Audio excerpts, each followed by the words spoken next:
Hey guys, what's up and welcome to today's video. So today we're going to be talking nutrition. More specifically, we're going to be talking metabolic meals. And around this concept of metabolic meals, we're going to be looking at whether it's an ideal approach to remove or replace, because there's always options for us. Now, the catch we tend to find with nutrition is there are too many options. Like, so many of us get overwhelmed with all of the different dietary options that are out there. It's like, this expert says go vegan, this one says go paleo, this other one says go carnivore, and so on. Like, there's so many different options. All of them, according to these so-called experts and gurus, are the best option to take, and they're the best approach to take, and you need to do it because it's working for them and it's all amazing.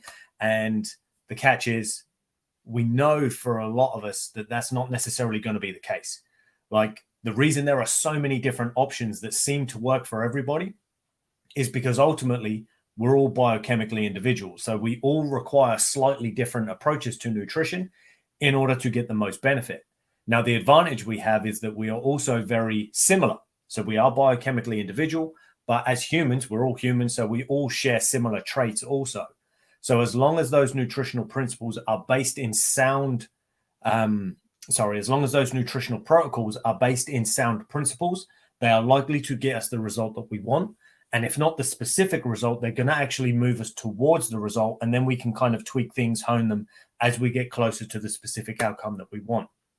So when it comes to nutrition, there are a couple of approaches that we can take. So we can either look at removing the bad stuff or, of course, replacing it with the good stuff. And which approach to begin with that would be best for you will all depend on your personality. Now, some of us, we hate the idea of loss. And we hate the idea of sacrifice and losing things.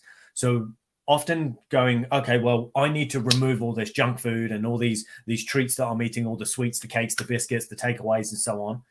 If you are somebody that is very loss averse, like you don't like to lose or give up things, then that approach for you may not work. Like, it may get you results if you were to do it, but it might be something you constantly have to struggle and contend with, because there's this part of you that doesn't want to give up these things. And that part of you is often shows up stronger than the part of you that does want to get rid of them and achieve the result. So that removal process can often just increase our stress, our overwhelm, and the pressure that we're putting on ourselves to achieve the result. It can just make it seem too difficult. So often, if that's the case, if you're somebody that doesn't like to lose things, instead of focusing on removal, what you would instead focus on is replacement. So what we tend to do instead is go, okay, well, these are things I'm eating that maybe I shouldn't, but rather than focus on getting rid of those, I'm going to focus on the things I should be eating. So I'm going to increase my high quality protein. I'm going to increase the amount of fresh veg that I eat. I'm going to increase the amount of healthy fats that I eat. And then by introducing more of these foods that we know we should be eating, what we then do is leave less and less space for the things we shouldn't be eating. And then as our as our biology changes and the body starts to shift and adapt to these better or healthier nutritional protocols that we're taking part in, as our body shifts, we start to crave that stuff less and less. And then as our self-esteem and our courage and so on improves and our confidence improves, what we tend to find is we need to rely on this junk food less in order for us to feel good as well. So we kind of get a win-win. So we're getting more of the good stuff in. As a result, because we're eating more of that, we've literally left less physical space for the bad stuff. So we can still maybe eat some, but we're going to crave it much less because this other food obviously is better for us. It keeps us balanced better hormonally, and we tend to crave the bad stuff less and less. Then we start to get results because we're eating more of the good stuff. And then as a result of getting results, that helps to build momentum and a belief in ourselves that actually this is going to work. And actually, if I carry on doing this, I'm going to get better and better results and move closer and closer to the outcomes that I want. Whether that's improvements in health, maybe you have certain metabolic disorders that you're trying to improve, things like high cholesterol, diabetes, high blood pressure, and so on. Or maybe you just want to feel better and look better. Maybe you're looking to burn fat. Perhaps you've got a belly that you're trying to get rid of and so on. Now, as a result of eating more of the good stuff, as I say, we leave less space for the bad stuff. So you're more likely to start moving towards that result. Now, some of us, we like a challenge. So we don't necessarily need to worry about adding in the good stuff. We just know that, you know what, I need to cut this junk out. It's not good for me. It's not serving me. And I'm happy to cut that out because it served me up to this point, but it no longer will. So I'll get rid of that. And some of us like to challenge ourselves in that way, you know, like how long can I actually do this for? And for most of us, if we do it for long enough, now long enough can be different for each of us. But generally speaking, if you give yourself 14 to 21 days, for some it's even as little as 7.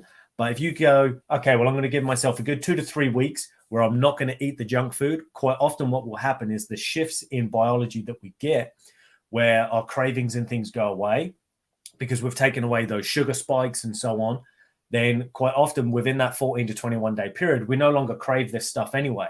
And then, of course, because we still need to be eating, majority of our food choices are going to be of a better quality. They're going to serve us better and help us move towards our fat loss and health-based goals.